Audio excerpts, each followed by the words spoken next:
Magandang umaga sa lahat. Ngayong umaga ay babasahin po natin ang ika-6 na kabanata ng awit ni Solomon at ang magbabahagi ng salita ay si Pastor Joash.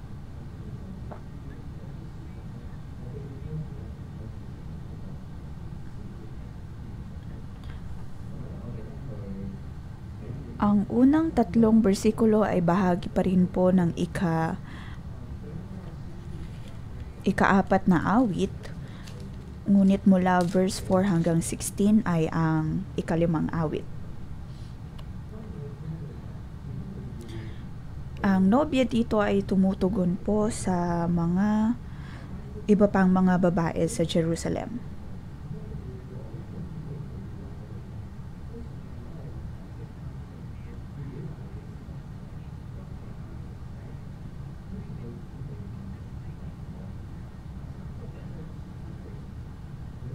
Nais na ipadama o kaya'y ipaalam ng nobya ang kanyang pag-ibig para sa kanyang mangingibig.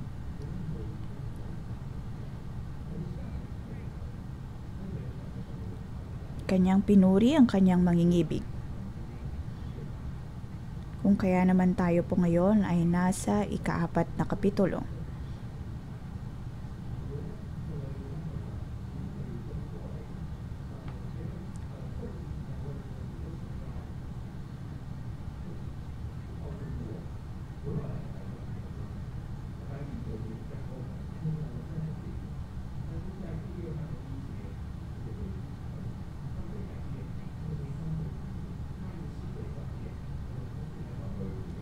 Ang kanilang puso ay nagkaroon ng pagbabago. Ang mga kababaihan na nasa Jerusalem ay nagsimulang magbago at nagsimulang tumugon sa asawang babae.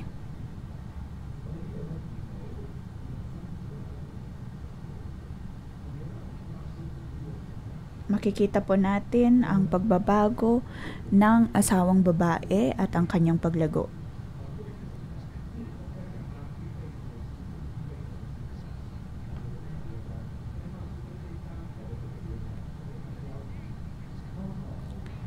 Ngayon sa kabanatang pong ito po ay tungkol sa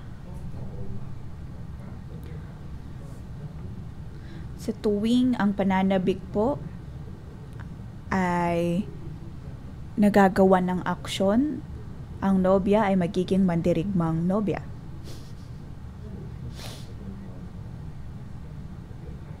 Ang pananabik ng nobya ay lumago ng lumago.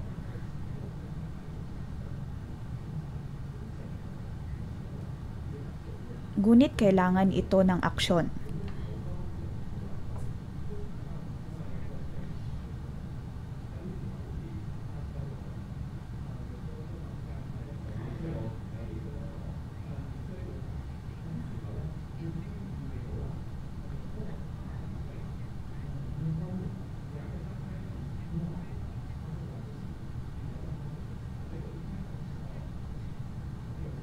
Kung matatandaan po natin kahapon sa nakaraang kabanata ay naroon ang pananabik ng asawang babae ngunit naging huli siya sa pagbubukas ng pinto para sa kanyang nobyo.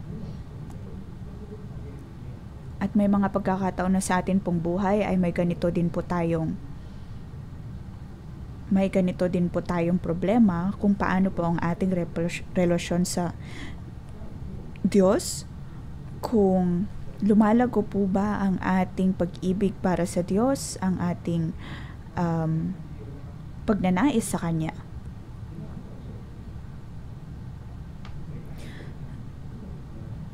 Sa atin pong pagtugon sa Diyos, iyon po ay mayroong impact o kaya ay magkakaroon ng bunga. At kung tutuusin, ito din po ay magkakaroon ng epekto sa maraming mga tao. Kung kaya naman ang unang bersikulo ay tungkol po sa pagbabago ng mga taong naroon.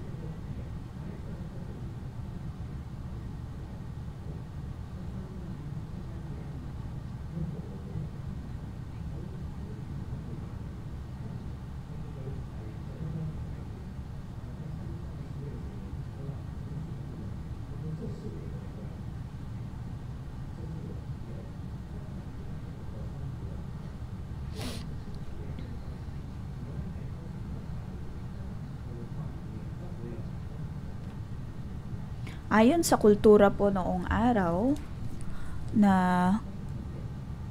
tuwing pinag-uusapan ang mga magnobyo, nobya, iyon din po ay nagpapakita ng physical na interaksyon sa kanila. Ngunit ito po ay higit pa doon. Ito din ay nangangahulugan ng emotional at spiritual na pagkakatali o kaya pagkakabuklod.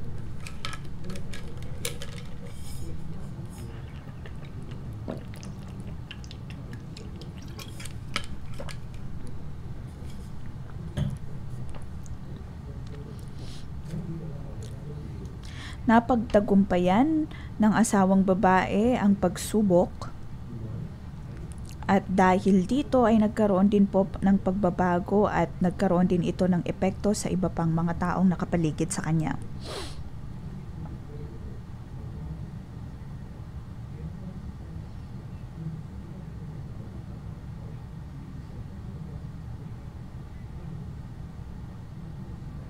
Dapat po nating ipaalam sa Diyos kung gaano kalalim o gaano kalapit ang ating interaksyon sa Diyos.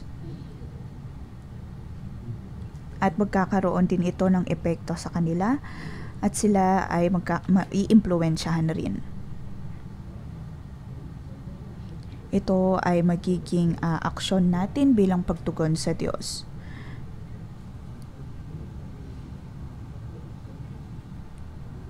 Ang katanungan ay kung tayo po ba nagkaroon na po ba ng impluwensya ang atin pong buhay sa ibang tao.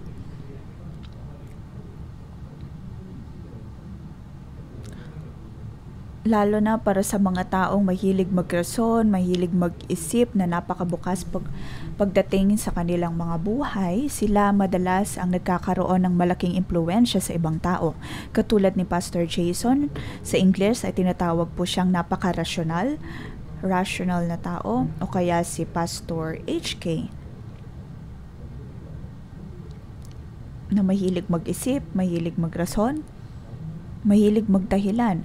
Ngunit ang kanila pong pagbabago, ang kanilang mga pagpapatotoo ay magkakaroon ng napakalaking impluwensya sa ibang tao.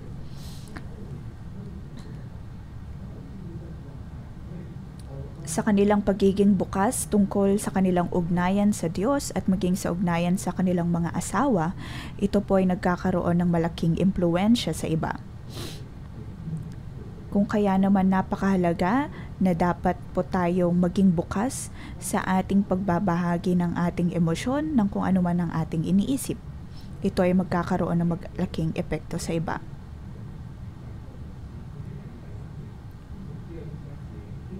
Kung ang ating pananabik ay sasamahan po natin ng aksyon, ito ay makaka-impluwensya sa ibang tao. Verse 3, ito po ay tungkol sa pagbuklod ng o kaya interaksyon sa pagitan ng asawang babae at lalaki.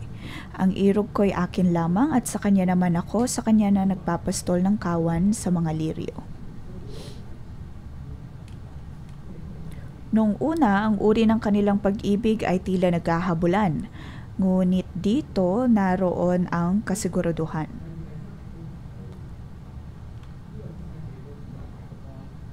Sa verse 2 at 3, nabanggit po ang tungkol sa halamang mababango. Ano po ang ibig sabihin nito?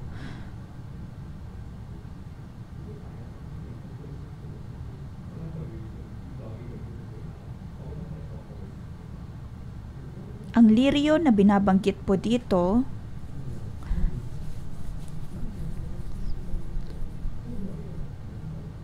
ang paggamit o kaya pagbabanggit ng liryo ay idioma tungkol sa magnobyo at magnobya.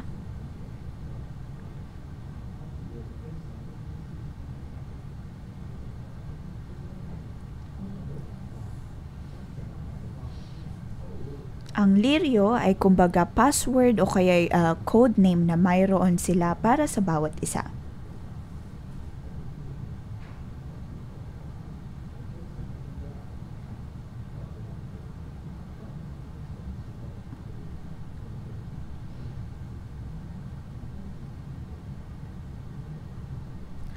Sa tuwing tila hindi po natin mahanap ang presensya ng Diyos, marapat lamang na alalahanin po natin o kaya maalala po natin kung paano po tayo sinasamahan at tinutulungan ng Diyos.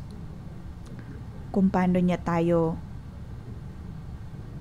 itinayo mula sa mga pagsubok na mayroon tayo. Dapat po nating makita ang relasyon na mayroon tayo sa Diyos.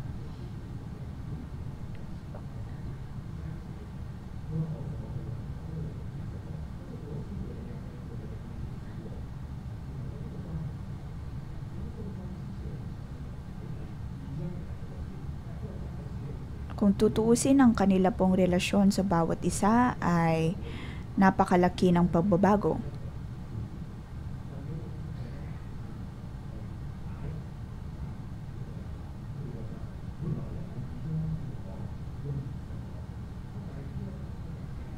Sa chapter 2, ayun po ay ang tungkol sa kanyang pagsasabi na ang kanyang mangingibig ay para sa kanya.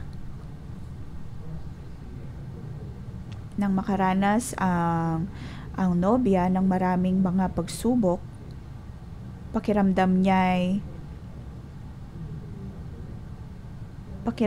ay napakalamig ng kanilang relasyon. Ngunit sa pagkakataong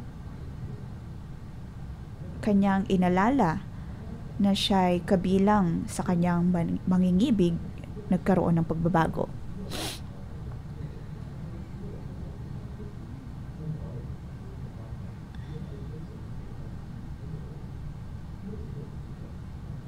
Noong una, tanging ang lalaki lamang ang nagkaroon ng pananabik para sa kanyang nobya. Ngunit po sa ating buhay, sa ating espiritual na buhay, ang atin pong interaksyon sa Diyos ay hindi lamang po tungkol sa paglapit ng Diyos sa atin, kundi maaari din na tayo ang magkaroon ng mas malaking pananabik para sa Kanya.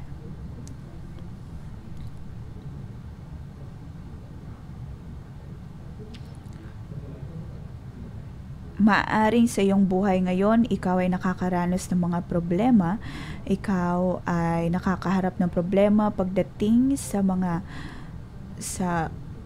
iyong personal na buhay, kung kaya naman pakiramdam mo'y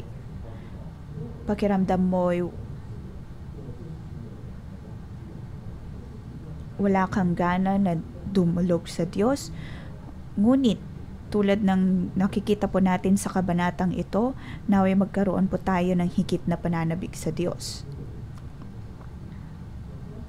Naway magkaroon ng pagbabago pagdating sa ating kaisipan, lalo na sa paglapit sa Diyos.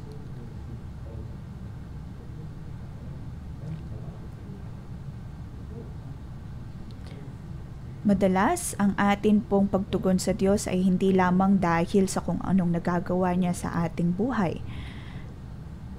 Marapat lamang na magpatuloy po tayo sa pasasalamat sa Kanya at pagdulog sa Kanya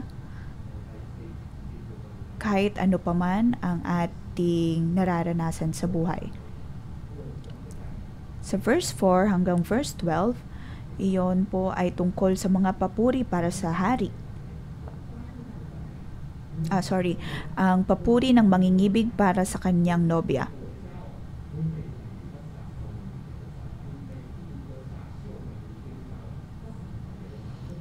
At sa verse 4, kanyang sinabi, katulad ng Jerusalem, ang ganda mong tinataglay, tila Tirzang may pang-akit ang iyong kagandahan. Kung tutuusin, ang Jerusalem at Tirza ay kilala bilang napakagandang mga lugar, kilala bilang napakagandang mga lungsod. Kumbaga, tourist spot noon na may napakagandang mga tanawin at mga bundok.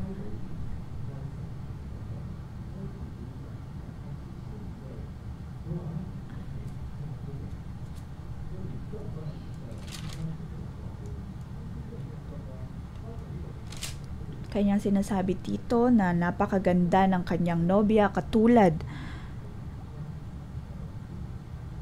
ng Jerusalem at ng Tirza.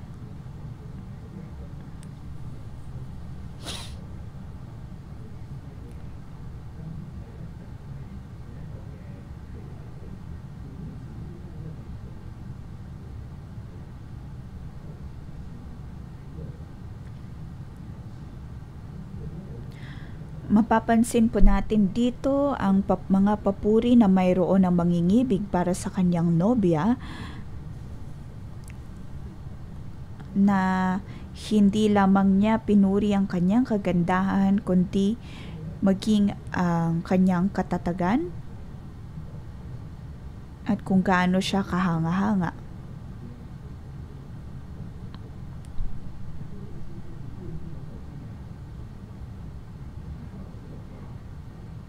Sa parehong paraan, nakikita din po tayo ng Diyos sa ganitong aspeto. Nakikita ng Diyos ang ating kalakasan, ang ating katatagan, ang ating kagalingan.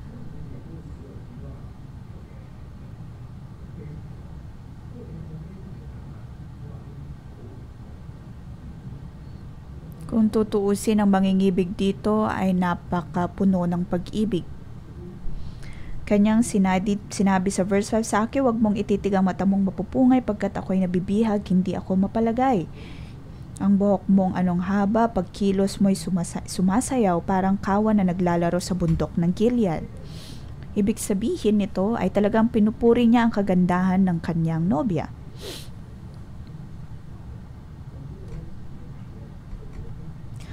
Sa pagbabasa po natin ng verse 4 at 5, maaaring para sa atin ito ay puro pagmamalabis. Ngunit kung titignan po natin ito mula sa perspektibo ng Diyos, atin pong mauunawaan kung gaano po tayo ka-espesyal sa harap ng Diyos.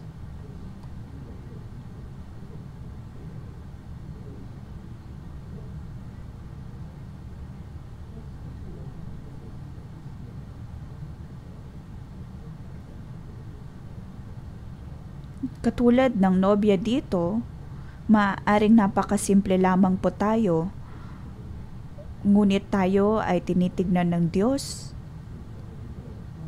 na parang isa sa pinakamagandang tanawin at syudad sa Jerusalem.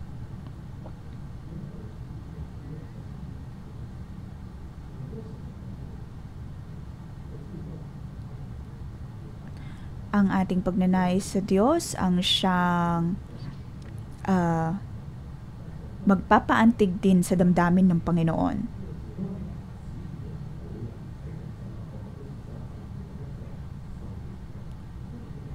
Verse 6, ang ngipin mo'y kasimputi nitong tupang bagong linis, walang kulang kahit isa, maganda ang pagkaparis. Kung tutuusin, sa naunang mga kabanata, kanilang pinupuri.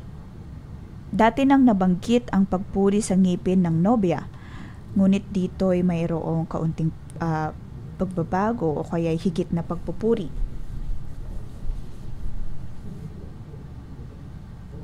Ang paggamit ng ngipin o kaya'y ng labi, ito'y nagpapakita lamang o kaya'y nangangahulugan na dapat na maging maayos ang atin pong pananalita.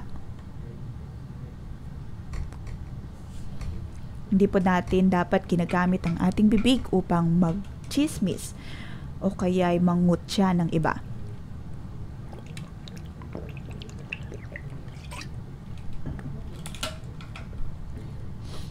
Ang ngipin mo'y kasimputi nitong tupang bagong linis, walang kulang kahit isa, maganda ang pagkaparis. Ang ngipin ay napaka-perpekto.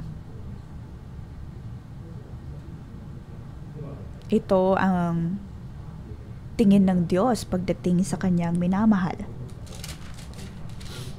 Sunod.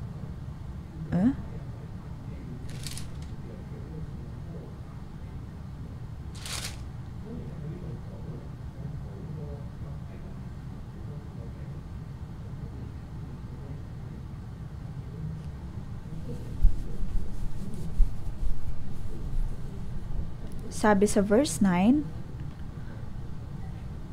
ngunit ang tangi kong mahal ay isa lamang, ito ay dahil napakaraming mga kababaihan na nasa presensya ng haring ito, ng taong ito.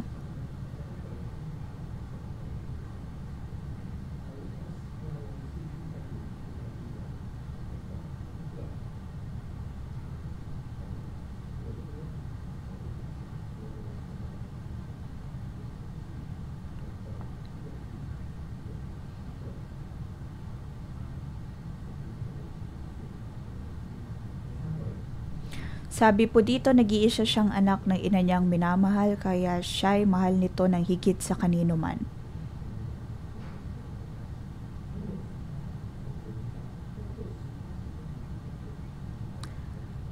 Kahit pa sa 60 na mga kalaguyong nandoon, ngunit sa mata ng Diyos, tayo po ay iisa lamang.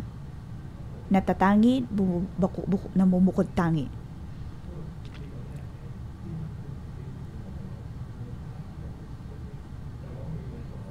Dito makikita po natin ngayon si Pastor Peter at Pastor Daisy. Kung maalala po natin ang awit na kanilang inawit para sa bawat isa na mayroon lamang iisang ikaw. Ikaw ay namumukod tangi, ikaw lamang ang aking mamahalin. Ang atin pong relasyon sa Diyos ay namumukod tangi at kakaiba dahil mag-isa lamang po tayo sa kanyang paningin. Maring nagtatanong po tayo, totoo bang ako lamang ang nasa paningin ng Diyos?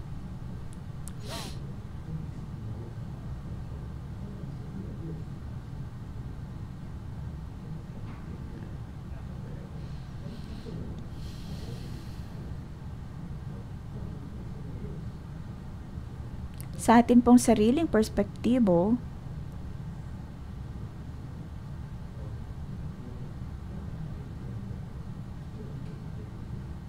maaring para po sa atin ay madami po tayong tinitignan at ano pong mga bagay na ito. Sa panahon po natin ngayon, ito po marahil ay ating paglilingkod, mga trabaho, mga pinagkakaabalahan sa buhay. Ngunit naway bumalik po tayo sa kung anong tama, anong dapat. Dapat po nating matandaan na tayo ay nag-iisa sa mata ng Diyos. Dapat po tayong manatili sa kaloob-loobang silid at nang laging makapiling ang Diyos o kaya ay laging nasa kanyang presensya.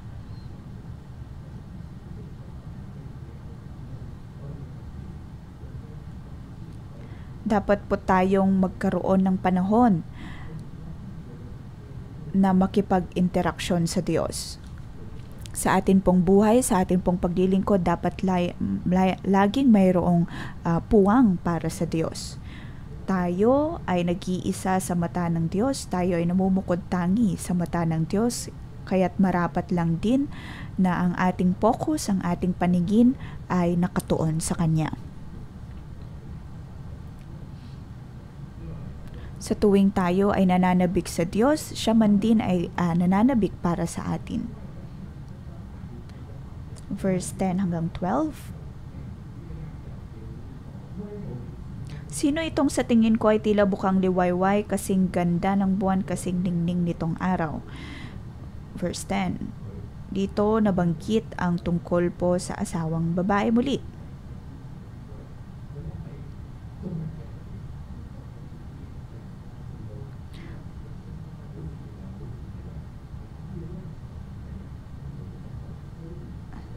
Sa lahat ng mga taong nandoon, ang kanyang nobya ay namumukod tangi sa lahat. Ito po ang papuri na mayroon ang mangingibig para sa kanyang nobya.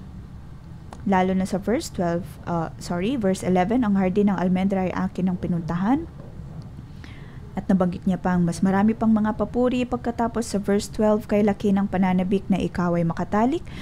Katulad ko ay mandirigma, labanan ang siyang nais. Verse 12.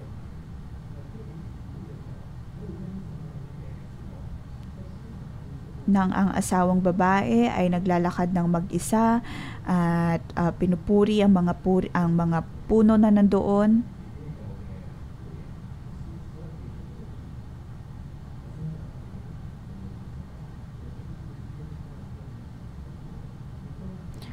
Nakita niya ang mga hardin at maging din ang karwahe para sa mandirigma. Ito ay paglalarawan para sa kanyang nobya. Ito ay napakagandang senaryo. Matatandaan po natin na nung una, ang asawang babae ay tinitignan lamang bilang isang maitim na babae at mababang kanyang pagtingin sa kanyang sarili. Ngunit dito ay napakaraming mga pagpupuri ang ibinibigay ng nobyo.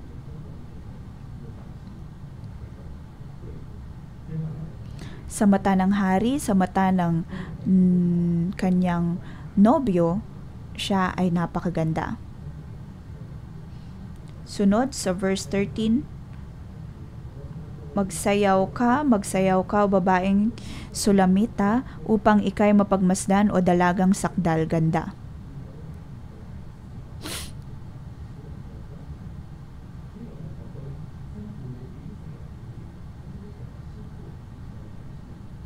Dito sinasabi po na ang asawang babae ay naging mandirigma, kung kaya ang lahat ay nakatingin sa kanya.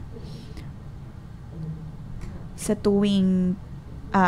atin pong pagdindig bilang mandirigmang nobya ng Diyos, tayo din po ay titingalain o kaya ay pupurihin ng iba.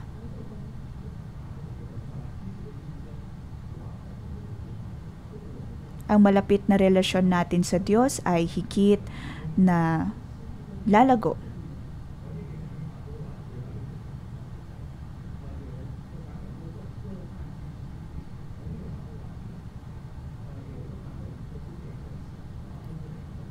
May mga version na nagsasabi na ang mga nakasulat dito ay tugon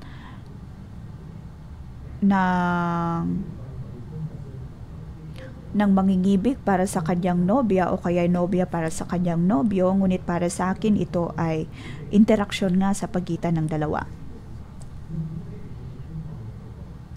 Ano't inyong ninanais na masdan ng Sulamita na tulad ng mananayaw sa panahon noong una? Tungkol saan po ito? Ito ay nagsasabi lamang na ang kanilang sayaw ay napakaganda.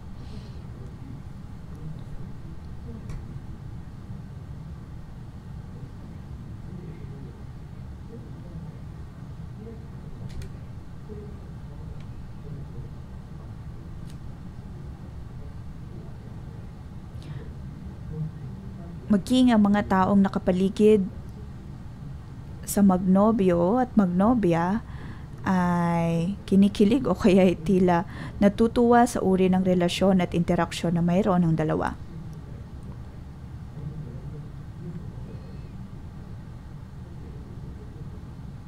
Ano po ang ibig sabihin ng mga awit na to sa atin?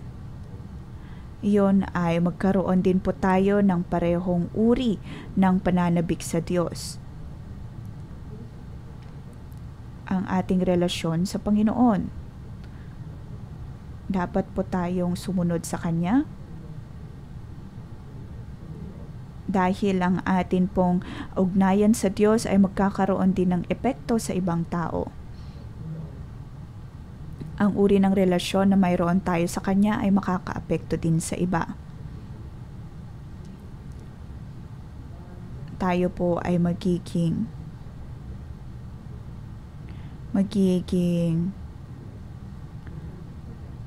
katulad ng mga mandirigma na kayang ipaglaban ang ating pag-ibig sa Diyos. Dapat po nating mapagtagumpayan ang mga pagsubok, ang mga pagsusulit na nakapaligid sa atin. Tulad ng kung paanong napagtagumpayan ng asawang babae ang lahat ng mga problema para lamang makatagpo ang kanyang nobyo. May mga pagkakataon marahil na tayo ay nagtatanong sa Diyos, Panginoon, tunay bang mahal mo ako? Lalo na sa mga pagkakataong nakakaharap tayo ng pagsubok o kaya ay maaaring sa ating paglilingkod masyado tayong namumuhay sa legalismo o kaya sa sobrang pagtatrabaho. Ang lahat ng ito ay mga pagsubok at pagsusulit sa atin pong pananampalataya. Ngunit naway bumalik po tayo sa tunay na pananampalataya sa Diyos, sa tunay na pananabik sa Kanya, tunay na pagtuon ng focus sa Kanya. Dapat po nating mapagtagumpayan ang lahat ng mga problemang ito. Ganon din po sa atin pong mga buhay. Dapat po nating mapanatili ang ating higit na pananampalataya at pag-ibig sa Diyos. Maging din po sa ating simbahan, sa ating paglilingkod. Ang lahat ng ito ay nangangailangan ng pananampalataya.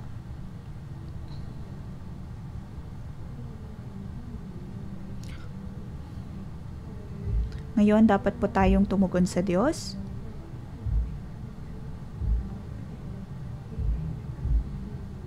Panginoon, sa tulong mo kami ay patuloy na lalago sa aming pag-ibig, sa aming relasyon sa iyo.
Panginoong Jesus, aming minamahal, aking minamahal, Panginoon, ikaw nga ang nag-iisa. Dahil ako'y kabilang sa'yo. Ako, O Diyos, ay nawawala sa ilang, palaboy-laboy sa ilang, ngunit dahil sa iyong pag-ibig, ako ay iyong mas nilalapit pa sa iyo.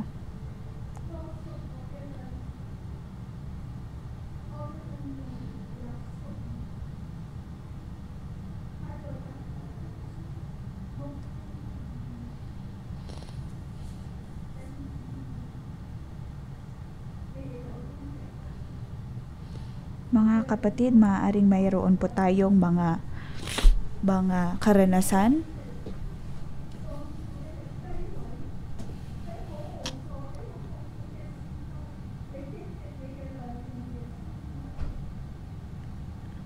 maaring sa inyo pong mga buhay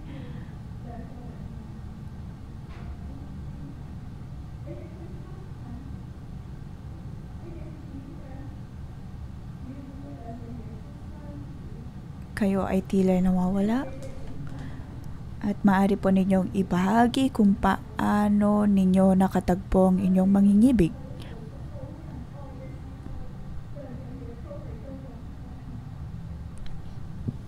O kaya nang kayo ay nasa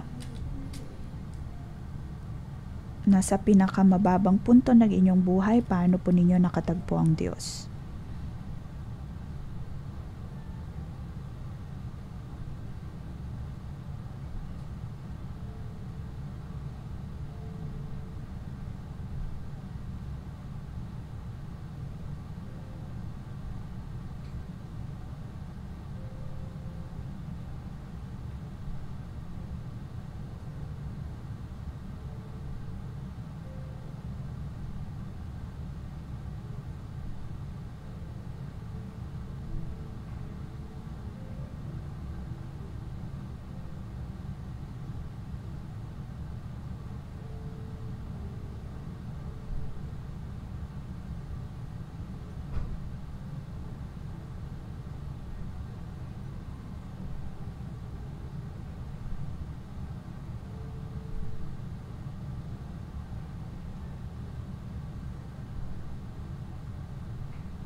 Panginoong Jesus, pinupuri ka namin.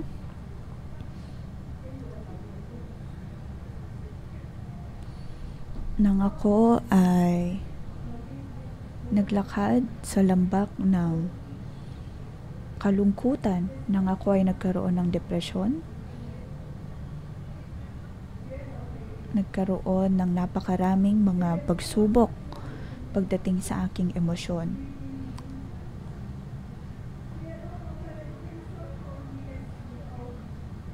Tinulungan mo ako, Diyos.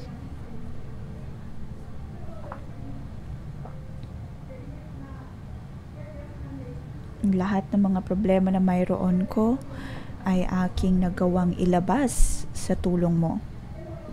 At niyakap mo ako gamit ang iyong malabay at malawak na mga kamay. Pinawi ang bawat kong mga luha. Panginoon, ikaw lamang nag-iisa. Tanging sa pag-ibig mo lamang ako nakaranas ng kagalingan.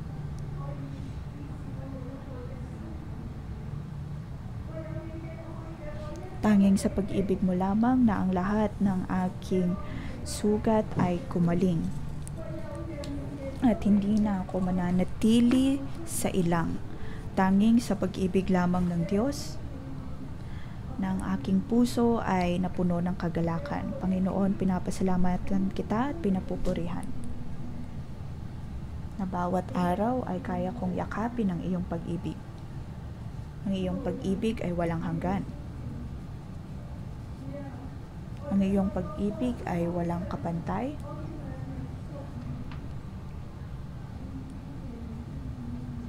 Panginoon, maraming salamat. Panginoon, kami ay nagpupuri sa iyo. Bilang aking mangingibig, ako ay nagpapasalamat sa iyo. Sa aking pagtingin sa iyo. Katulad ngayon, tulad sa pagkakataong ito,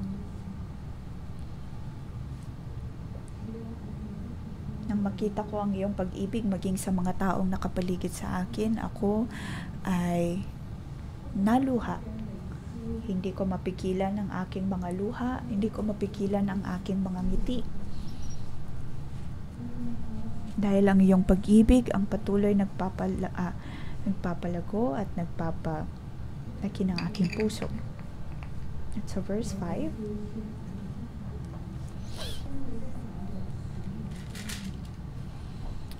sa akin wag mong ititig ang mata mong mapupungay, pagkat ako'y nabibihag, hindi ako mapalagay. Ang buhok mong anong haba, pagkilos mo'y sumasayaw, parang kawan na naglalaro sa bundok ng Gilead.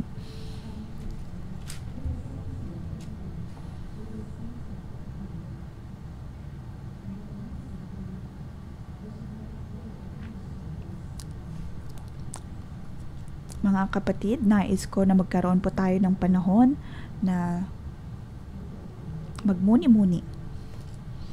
Lalo na po sa ating pong buhay sa mga nakaraang taon. Nang makatagpo natin ng Diyos, tayo yung nagkaroon ng ugnayan sa Kanya.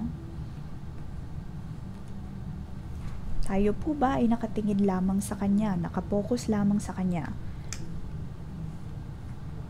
O kaya sa tuwing tayo ay dumudulog sa ating pangingibig, tayo ay dumudulog lamang ayon sa mga pangangailangan na mayroon tayo o sa mga bagay na nais nating hingin mula sa Kanya.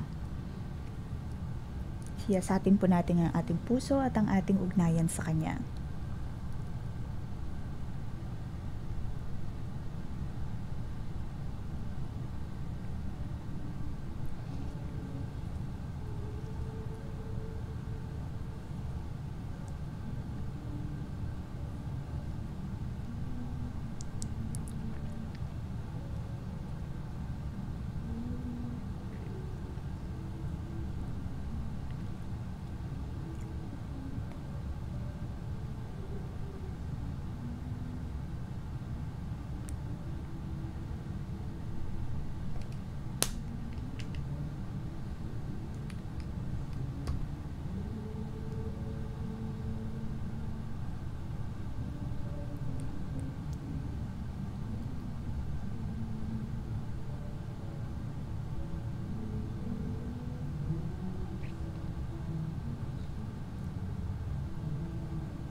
Panginoon, ito ang pag-ibig na mayroon ka para sa amin.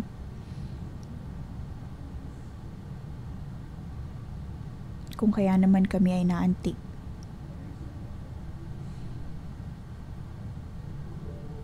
Panginoon, nais naming aminin na sa tuwing ako ay dumudulog sa iyo, dumudulog lamang ako dahil ako ay may pangangailangan.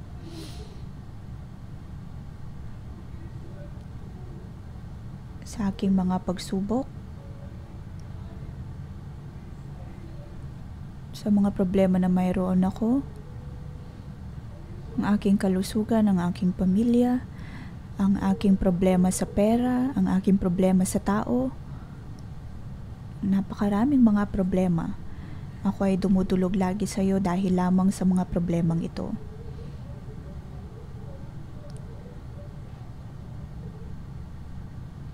Ngunit paano naman, O Diyos, ang pag-ibig ko para sa iyo, ang nararapat na pag-ibig na dapat sa iyo?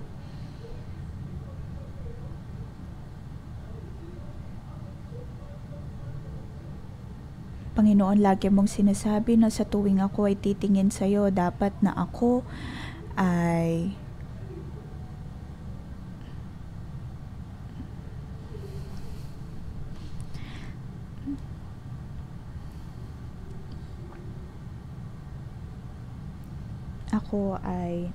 napupuno ng iyong pag-ibig.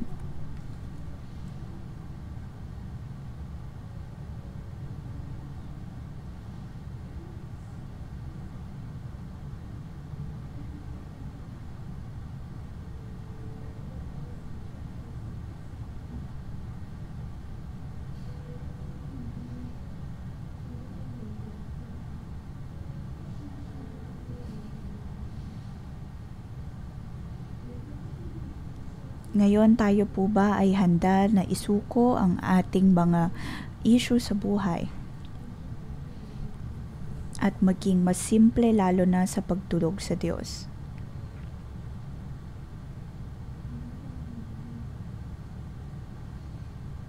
Tayo po ba ay handa na tumingin lamang sa Diyos o kaya ay mag-focus lamang sa Kanya? Maaari po nating sabihin ang panalangin na ito: Panginoong Yesus, aking mangingibig, aking minamahal,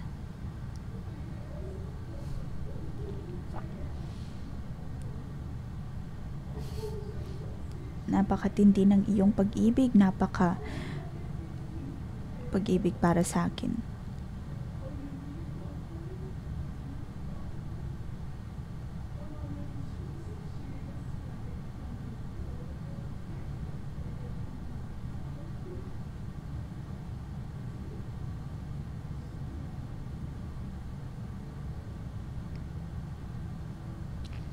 Maaari po nating sabihin sa Diyos ang mga problema na mayroon pa tayo.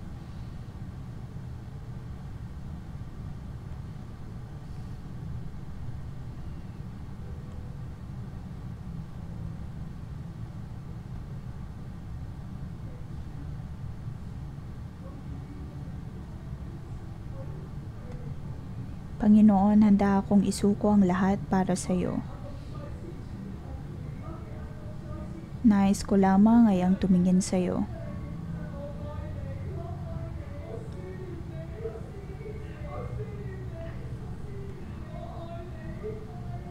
Ikaw ay aking iniibig, ikaw ay aking minamahal.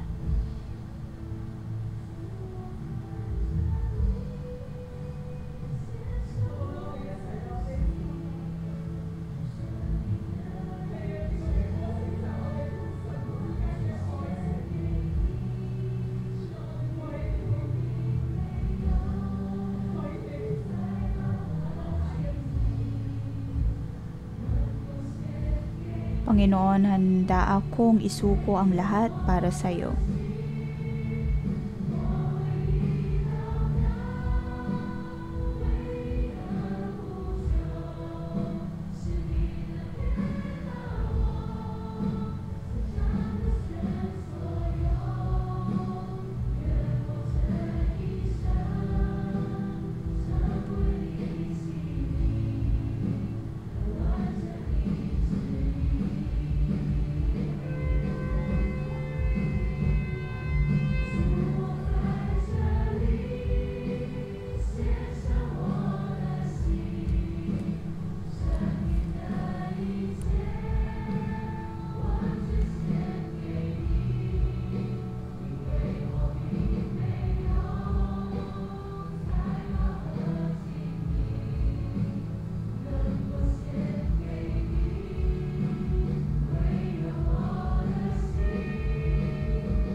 Sabi sa verse 1, "O babaeng napakaganda, giliw mo, saan ba nagpunta? Ika'y aming tunutulungan sa pagganap mo sa kanya."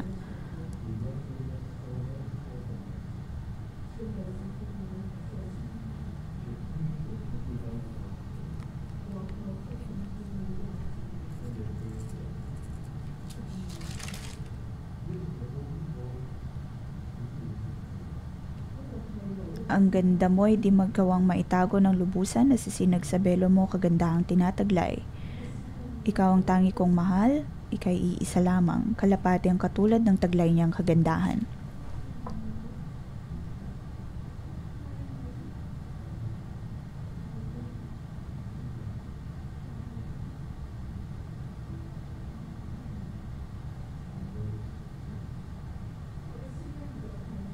Ito ang katotohanan na dapat nating matanggap.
Nakikita po tayo ng Diyos.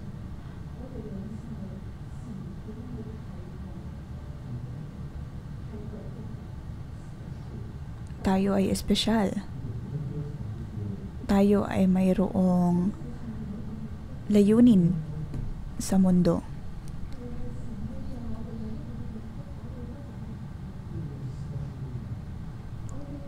Tayo ay iniibig at minamahal ng Diyos. Ang atin pong mangingibig ay mahal na mahal pa tayo.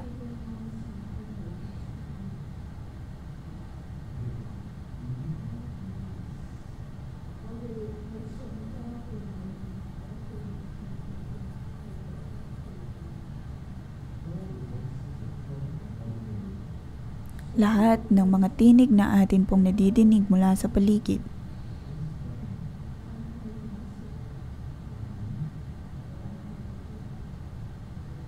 ay walang katulad kumpara sa pag-ibig na binibigay ng Diyos.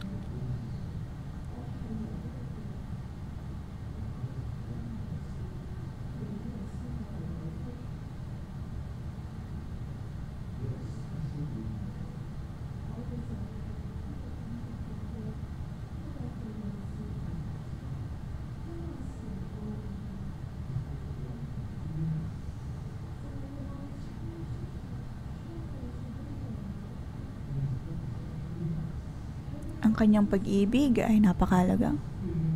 Ang kanyang pag-ibig ang pumupuno sa atin. Nag-uumapaw. At tayo ay tutugon sa ating mangingibig. Nagkaroon tayo ng inisyatibo. Tayo po ay dumulog sa Diyos. Sabihin po natin sa Kanya, oo, ako'y kakaiba, oo, ako'y espesyal. Dahil pinili mo ako. Dahil minamahal mo ako. At naway ang buhay ko ay magkaroon ng impluwensya sa maraming mga tao. Mas marami pang mga tao ang makasunod at makilala sa iyo. Tulungan mo ko, Diyos, na mahalin ka. Sa paraan kung paano mo ko minamahal. Tulungan mo ko, Diyos, na tignan ka. Sa paraan kung paano mo ko tinitignan. Tulungan mo ko na mahalin din ang iba. Sa paraan kung paano mo ako minamahal. Aking tinatanggap, O Diyos, ang lahat ng mga paraan kung paano mo ko tinitignan. At sa tulong ng iyong habag at biyaya, ako ay iyong tinatawag bilang napaka-espesyal. Amen. Panginoon, kami ay nagpapasalamat sa iyo. Pinupuri mo kami at tinitignan mo kami ng kagiliw-giliw.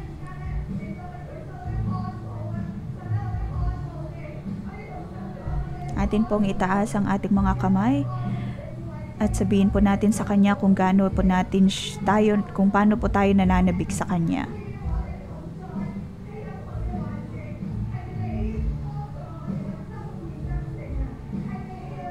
Panginoon, Ikaw ang nag-iisang Diyos na tumatawag sa amin at lumalaban para sa amin.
Atin pong itaas ang ating mga kamay at tumanggap ng pagpapala sa ngalan ng Panginoong Hesus. Aking pinagpapalang bawat isang narito.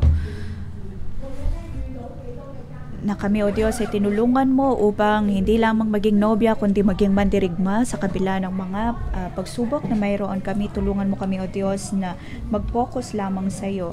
Ikaw, O Diyos, ang tumutulong sa amin upang makalabas sa ilang ng aming mga buhay. Alam mo, O Diyos, na kami ay iyong tinawag, kami ay espesyal sa iyong mga mata, at kami ay nagpapasalamat sa iyo sa ngalan ni Jesus. Amen. Dito po nagtatapos ang ating pangumagang debosyon. Magandang umaga.